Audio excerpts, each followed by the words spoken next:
দুই দিন ধরে শোনা যাচ্ছে শাকিব খানকে নিয়ে নাট্য পরিচালক আবু হায়াত মাহমুদ সিনেমা নির্মাণ করতে যাচ্ছেন। তারা চুক্তিও করেছেন। এর সঙ্গে আরও শোনা যায় এই পরিচালকের ঘোষণা করা 1 বছরের আগের একটি সিনেমায় মোশাররফ করিমের চরিত্রে অভিনয়ের জন্য চুক্তিবদ্ধ হচ্ছেন শাকিব খান। তাহলে কি মোশাররফ করিম বাদ যাচ্ছেন? সিনেমাটি নিয়ে কি হচ্ছে সেটাই জানালেন পরিচালক। জানা গেল নতুন সিনেমায় থাকছেন শাকিব খান। ঈদে তাণ্ডব মুক্তির পর বেশ কিছু সিনেমায় শাকিব খানের চুক্তিবদ্ধ হওয়ার কথা শোনা গেলেও অবশেষে শাকিব খানকে পাওয়া গেল আবু হায়াতের সিনেমায়। সিনেমাটির নাম এখনও ঠিক হয়নি। আবু হায়াত বলেন, আমরা বেশ কয়েকবার শাকিব খানের সঙ্গে গল্প নিয়ে বসেছিলাম। তিনি আমাদের গল্প প্রেক্ষাপটে খুবই পছন্দ করেছেন, প্রশংসাও করেছেন, যে কারণে তিনি সিনেমাটি নিয়ে আগ্রহী হন। গতকাল আমরা চূড়ান্ত সিদ্ধান্ত নেই। গত বছর মার্চ মাসে হঠাৎ করেই once upon a time in Dhaka সিনেমার নাম ঘোষণা করেন আবু হায়াত মাহমুদ। সেই সিনেমাতে কি এবার যুক্ত হলেন শাকিব খান? এমন প্রশ্নে আবু হায়াত মাহমুদ বলেন, আমরা শাকিব খানকে নিয়ে সিনেমাটি শুটিং করতে যাচ্ছি।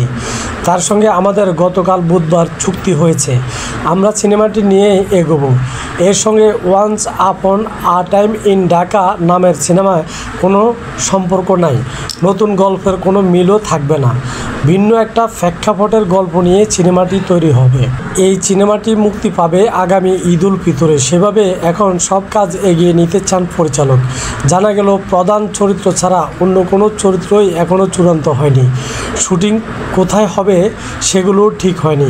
আমরা এখন পুরোদমে পূর্ববর্তী কাস্টিং এবং কলাকুশলী সহ অন্যান্য প্রস্তুতি নেব।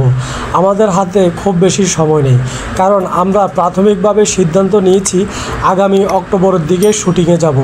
বছরের শেষের দিকে শুটিং শেষ হবে। আগামী ঈদ উল ফিতরে সিনেমাটি মুক্তি দেওয়ার পরিকল্পনা রয়েছে বললেন তিনি।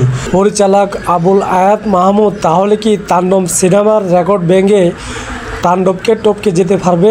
এ বিষয়ে আপনাদের মতামত কি অবশ্যই কমেন্ট সেকশানে জানাতে ভুলবেন না। দর্শক, এই ছিল আজকের ভিডিও। আশা করি ভিডিওটি থেকে অনেক তথ্য জানতে পেরেছেন। বাংলাদেশের সমসাময়িক বিষয় এবং বিনোদন জগতের সকল সত্য নিউজ জানতে ওহিদুর মিডিয়া চ্যানেলটিকে সাবস্ক্রাইব করে সাথে থাকুন।